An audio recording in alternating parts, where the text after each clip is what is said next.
Hello students. अभी आपने मुझे डिमांड किया कि मैम डबल सर्कुलेशन समझा दें। बेटा मैंने डबल सर्कुलेशन आपको समझा दी है, सिर्फ उसमें मैंने आपको ये नहीं बताया pulmonary circulation and systematic circulation. आपको मैंने डबल सर्कुलेशन में बताया था कि जो सर्कुलेशन हमने बताई थी ये वाली सर्कुलेशन, इसी को डबल सर्कुलेशन बोलते हैं। बट अब अगर आपको फिर भी समझ नहीं आई है तो मैं आपको बता देती हूँ कि डबल सर्कुलेशन क्या होती है। वहाँ पर हमने बॉडी पार्ट से स्टार्ट किया था, ठीक है। बॉडी पार्ट्स में हमने वेन्स के बारे में पढ़ा था, ठीक है। वेन्स जो है टूवर्ड हार्ट को, ब्लड को हार्ट की तरफ ले जाती है, ठीक है। तो ऑल बॉडी पार्ट जब पूरी तरह से ऑक्सीजन कंज्यूम कर लेते हैं तो वो ब्लड डीऑक्सीजनेटेड हो जाता है। तो उसको ऑक्सीजनेटेड होने के लिए हार्ट के पास जाना पड़ता है। तो जो बॉडी से डीऑक्सीजनेटेड ब्लड है वो वेन्स के थ्रू वेना कावा में जाएगा, जहाँ पे सुपीरियर और इन्फीरियर वेना कावा होती हैं। Superior vena cava upper body part से ब्लड को लाता है, इन्फीरियर लोअर बॉडी पार्ट से। फिर वो राइट ऑरिकल या राइट एट्रियम में जाते हैं।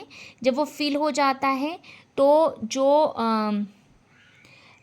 जब वो फिल हो जाता है तो वो राइट वेंट्रिकल में चला जाता है ब्लड, ठीक है। अब राइट ऑरिकल और वेंट्रिकल के बीच में वॉल्व होती है, वो वॉल्व ट्राइकस्पिड वॉल्व हो जाता है, ठीक है। तो उसके बाद राइट वेंट्रिकल में पल्मोनरी आर्टरीज प्रेजेंट होती है। पल्मोनरी आर्टरीज के थ्रू ब्लड जो है वो लंग्स में जाता है। अब लंग्स में ऑक्सीजन प्रेजेंट होती है तो वो डीऑक्सीजनेटेड ब्लड को ऑक्सीजनेटेड ब्लड में क्या कर देती है, चेंज कर देती है। और वो पल्मोनरी वेन्स के थ्रू लेफ्ट ऑरिकल में चला जाता है।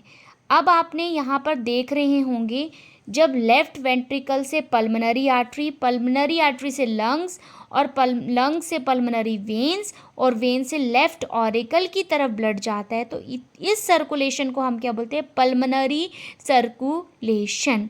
अब लेफ्ट ऑरिकल से जो ऑक्सीजनेटेड ब्लड है लेफ्ट वेंट्रिकल में जाएगा। अब लेफ्ट वेंट्रिकल में जब फिल हो जाता है तो एयोर्टा के थ्रू आर्टरीज में जाता है और आर्टरीज जो हैं वो ब्लड को बॉडी पार्ट तक पहुंचाने का काम करती हैं और ये साइकिल फिर से रिपीट होती है। तो ये जो सर्कुलेशन है, जब लेफ्ट वेंट्रिकल से एयोर्टा से बॉडी पार्ट से वेना कावा से राइट ऑरिकल तक, ये है सिस्टेमेटिक सर्कुलेशन। अब होप करती हूँ कि आपको डबल सर्कुलेशन में कोई भी कन्फ्यूज़न नहीं होगी। Thank you.